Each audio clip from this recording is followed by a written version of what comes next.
ఓం శ్రీ గురుభ్యో నమ. గం గణాధిపతయే నమ. ఈ వీడియో చూస్తున్నటువంటి ప్రేక్షకులకు అందరికీ కూడా స్వాగతం. ముందుగా మనం తీసుకున్నట్లయితే సెప్టెంబర్ 2024 సెప్టెంబర్ మాస ఫలితాలు తెలుసుకుందాము. ఇందులో మెయిన్ ఏ రాశి వారికి అంటే ఏ భావం, రాశిలో అన్నీ వస్తాయి మనకు. 12 భావాలలో 12 ఆన్సర్సే కాకుండా, క్వశ్చన్సే కాకుండా, ఒక్కొక్క పార్ట్ ఆరోగ్యమే కాకుండా, అలాగే దానికి తగ్గ టెక్నికల్ అంటే యోగా థెరపీ ఎలాగా, మ్యూజిక్ థెరపీ ఎలాగా అనేది మనం తెలుసుకోబోతున్నాం. ఈ యొక్క శ్వాసక్రియలు అనేటివి, ప్రాణాయామ చాలా ఇంపార్టెంట్, ముద్రలు అనేటివి చాలా ఇంపార్టెంట్. ఏ ముద్రలో కూర్చొని ఏ సమయంలో మనము ఈ యొక్క మ్యూజిక్ వినాలి.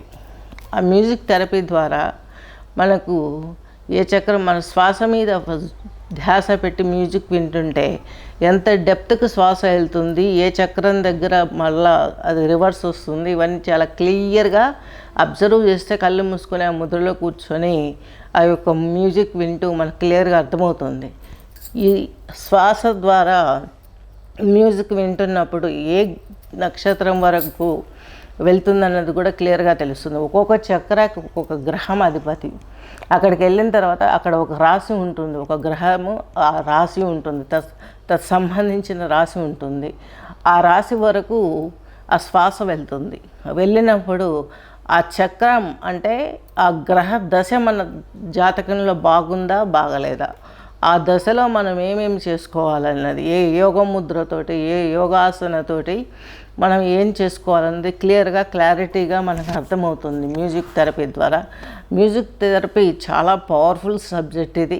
దీన్ని అందరూ ఆస్వాదించి మీ జీవితాలను, మాకిచ్చే ఫీజు గురించి కాదు, మీ జీవితాలను మీరు ఎట్లా శుభప్రదం చేసుకుంటారు. ఆరోగ్యం బాగాలేకుంటే వర్క్ చేయలేం. అలాగే దాంతో ఉద్యోగ సమస్యలు, ఫైనాన్షియల్ లాసెస్, శరీరం సహకరించినప్పుడు పని చక్కగా చేయలేనప్పుడు ఇటువంటి మైనస్లన్నీ మనకు వస్తుంటాయి. అందుకని ఈ 2 భావాలపైనే నేను ఎక్కువ ఫోకస్ చేస్తున్నాను. అలాగే వివాహము, అలాగే గృహము, ఇలా పిల్లలు, ఇదంతా కూడాను వీటన్నిటి మీద కూడా నాకు పట్టుంది. వీటికి సంబంధించినటువంటి మ్యూజిక్ ఇవ్వగలను, ముద్రలు ఇవ్వగలను.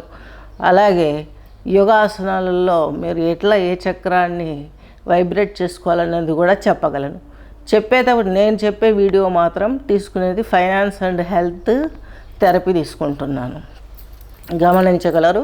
కాకపోతే కర్కాటక రాశి తీసుకున్నట్లయితే మీకు వచ్చేసి ఈ యొక్క పునర్వసు నక్షత్రం ఒక పాదము, అలాగే పుషమి 4, ఆశ్లేష 4 పాదాలు కలిపి ఈ యొక్క కర్కాటక రాశి కిందకి వస్తుంది.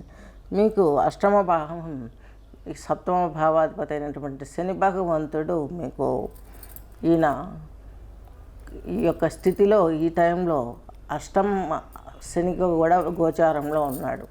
ఈయన వల్ల వచ్చే ప్రాబ్లమ్స్ ఏంటి, వివాహంలోను, సామాజిక పరంగాను, ఉద్యోగ పరంగాను, హెల్త్ విషయంలోను. హెల్త్ కూడా వీళ్ళకు పైల్స్ ఇలాంటివి కూడా ఎక్కువ వస్తాయి. మలబద్ధకం వ్యవహారాలన్నీ కలిసి ఉంటాయి. వీళ్ళందరికీ కూడాను గోరువెచ్చని నీళ్ళు తాగడం కామన్, అది ఫస్టే చెప్పాను. చివరిలో కూడా ఒకసారి చెప్తాను. వీళ్ళకు ఫైనాన్స్ కూడా కష్టకాలంగా ఉంది. ఈ యొక్క 2 సంవత్సరాల నుంచి పడ్డారు పాపం, చాలా పడ్డారు అన్ని విధాల. వైఫ్ అండ్ హస్బెండ్ రిలేషన్లో ప్రాబ్లమ్స్ కావచ్చు, అలాగే ఫైనాన్షియల్ స్ట్రగుల్స్ కావచ్చు, పెద్దవాళ్ళకు టెన్షన్ వీళ్ళ ద్వారా, ఇవన్నీ వాళ్ళు ఇబ్బందులు పడ్డారు. అవుతుందో కాదో అనుకున్నటువంటి సంబంధ బాంధవ్యాలన్నీ కూడాను ఇంతవరకు జీవిత భాగస్వామితో గొడవలు, వివాహంలో కొన్ని లోటుపాట్లు, అవన్నీ ఇప్పుడు క్లియర్ అవుతాయి, చక్కగా ఉంటుంది. అనారోగ్య సమస్యలకు కూడాను వీళ్ళకు ఒక ఫుల్ స్టాప్ ఏర్పడుతుంది. చక్కని వైద్యం తీసుకుంటారు. ఈ కాలం అస్ట్రాలజీ పరంగా కాలం కూడా వీళ్ళకు కలిసి వచ్చింది కాబట్టి సర్వం మీకు అందుబాటులోకి వచ్చే అవకాశాలు స్పష్టంగా గోచరిస్తున్నాయి. కర్కాటక రాశి వారికి 6th హౌస్ ప్లానెట్, అలాగే లాభాధిపతి అయినటువంటి బృహస్పతి భాగ్య భాగంలో ఉన్నారు.